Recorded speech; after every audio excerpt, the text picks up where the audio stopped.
ڕۆناکبیرێ کورد قەدری جان ناوی ویە ڕاست عەبدولقادر عەزیز جانە.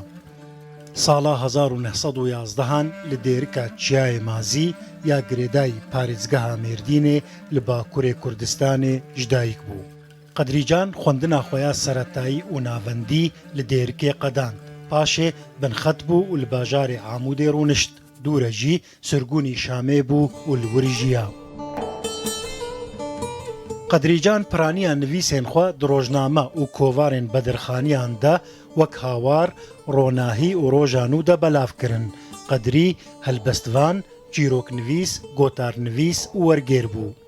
وی گەلک هەلبەستێن گرینگ و نافدار ئافراندن وەک ڕێیا تازە گۆ ساڵا 1936 هات نویساندن و لەگۆر گەلک کەسان مینە دەستپێکە هەلبەستا کوردیان و ژەن تێ حەسباندن. هەروەها گولاسۆر، لۆریا بەدرخان، شێرێ وڵات بارزانی هات، هەسنکار، نامە ji خۆرتên cizîrê re، serokê Komara Mehabadê، cejna Oktoberê û hin helbestên din.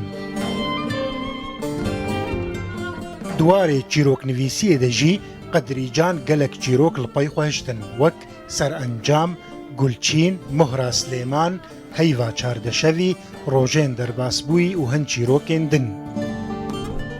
Ji xeynî helbest û çîrokan Qedrî Can gelek gotar jî di hawar û rojanû û ronahiyê de nivîsandin.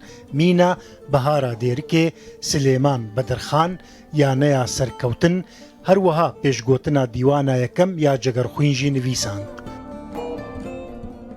Ji bilîvan Can duwarê wergerê de jî xebitiya.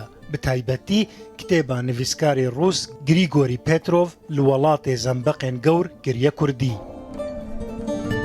Qedrî Can di nehê tebaxa sala 1972 de li Şama paytexta Sûriyê koça dawî kir û li goristana Şêx Xalidê Neqşbendî li taxa Kurdan bi Axa Sar hat spartin.